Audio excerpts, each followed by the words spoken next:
from Rixie. This is Debuff, and I'm your host, Steve Skeels.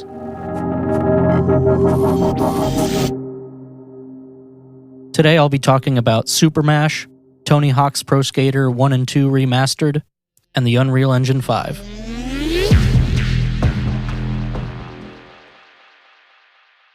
SuperMash is an indie game made by Digital Continue and released on May 8th. With a Metacritic score of 40% and a user score of 4.0, this game is getting torn up. The concept of the game is mixing two genres together to create a game with elements of both. There are 6 genres to choose from, and mixing two does not always give the same result. There are some RNG in there that determines certain mechanics like items, goals, and more. I think it's a really cool idea, but unfortunately, the game plays a bit like a tech demo or a first release of an early access game.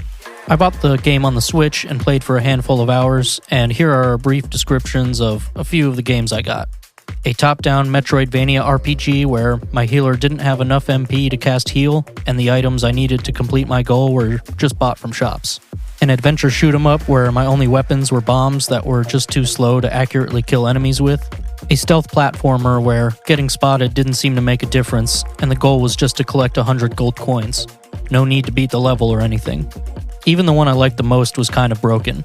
It was an adventure RPG that played a bit like Zelda, but you can defeat enemies on the map or walk into them to start a turn-based battle. I needed to obtain an item in 10 minutes to win, but each turn-based battle took at least 1 or 2 minutes to complete, so I just started fleeing from those to save time. Don't get me wrong, I didn't expect a full game out of all the combinations, and even if many of these were broken, I still had a fun time trying to figure out how to get through them, though there were definitely moments of frustration. What is most upsetting about this game is that it definitely has elements of some really cool ideas, but they just aren't fleshed out.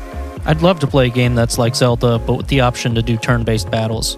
Add some pros and cons to defeating the enemies in the battle versus the overworld, and you might have a really cool game. I think most of these would be turned into something fun if they were designed deliberately instead of randomized, but unfortunately that's just not the case.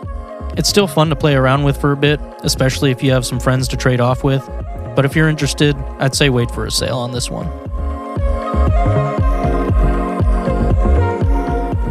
The first Sunrise event held for Summer Game Fest 2020 was an announcement for Tony Hawk's Pro Skater 1&2 Remastered. This game will end up releasing on September 4th, and the pre-orders right now will include access to the Warehouse demo. It'll be available on Xbox One, PS4, and PC via the Epic Game Store. This game came as a big surprise to me, and I'm sure many others as well. People have been asking for something like this for a long time.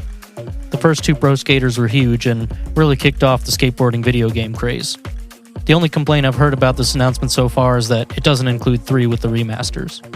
This game promises to bring back most everything from the original, obviously including levels, tricks, and skaters, but the part I'm most excited about is that they're going to get most of the original soundtrack back. This includes Papa Roach, Goldfinger, Rage Against the Machine, and more. Typically, having a game with a full soundtrack of licensed music makes it unappealing for companies to do any kind of re-release. But it sounds like we'll have most, if not all, the original soundtrack to skate to. And aside from the improved graphics running at 4K and 60 FPS, there's some additional improvements here that sound pretty good. There'll be new tricks, original multiplayer modes, additional Create a Skater customization, and a revamped Create a Park mode with the ability to upload your levels online. So far, this sounds really promising, and at $40 for the standard edition, I think it's a steal. Personally, I have great memories with the originals, so I'm excited to check this one out later this year. Hopefully, following this will be a remaster of Tony Hawk's Underground. We'll just have to wait and see.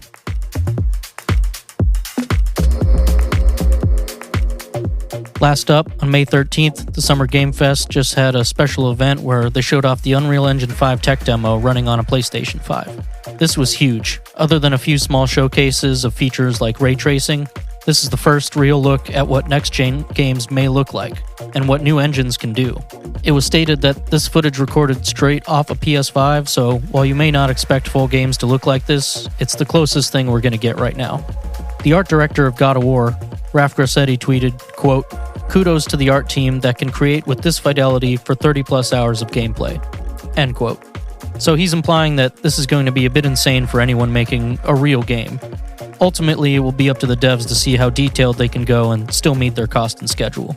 I'm no tech expert or game developer, but what they showed is obviously going to be great for games going forward, even on a small scale.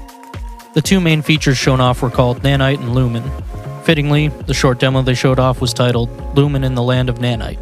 So first, Nanite relates to the texture detail and is technology that they stated to allow film quality assets to be imported to the game. They said that this will allow for triangles used in textures to be as small as a pixel, and therefore allows for much finer detail and quality. It renders them in real time and will essentially allow developers to skip the design of low poly models for when the camera is zoomed out. The engine will do that automatically. Next, the Lumen they showed is their dynamic lighting technology that allows for immediate changes to scenes based on light source position and brightness.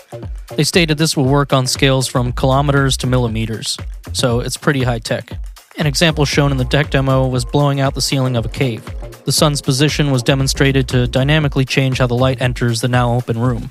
Well, this all sounds great, but what does it mean for playing the games? Obviously, time will tell how developers end up using it, but the easiest answer you can think of would probably be higher levels of detail and immersion. Both Nanite and Lumen should allow for much higher quality visuals and effects in games. When combined, we would have games with little to no jagged models or grainy textures, regardless of distance from camera. Additionally, the lighting will be more realistic on those models and textures, rather than how some games look like it's clearly programmed into a certain level of brightness or shadow. However, the parts I'm most interested in were some of the features on the engine that they showed off just briefly. They demonstrated a few things like the waters and fabrics in the game moving more realistically, rocks falling, and the physics engine taking their geometry into account. They also mentioned how the swarm of bats they showed was generated using particles that communicate with each other and the environment, presumably to help simulate their behavior. I think those are the kind of features that will make games feel more realistic, as opposed to higher detailed graphics and lighting, since they're what you'll actually interact with. But overall, this tech demo of Unreal Engine 5 has me excited to see what next gen will bring. The full release will be in late 2021, so while we likely won't see many games taking advantage of this for a few years, they mentioned current projects in Unreal 4 will be able to port to the new engine on release. So hopefully that allows for developers to quickly transition.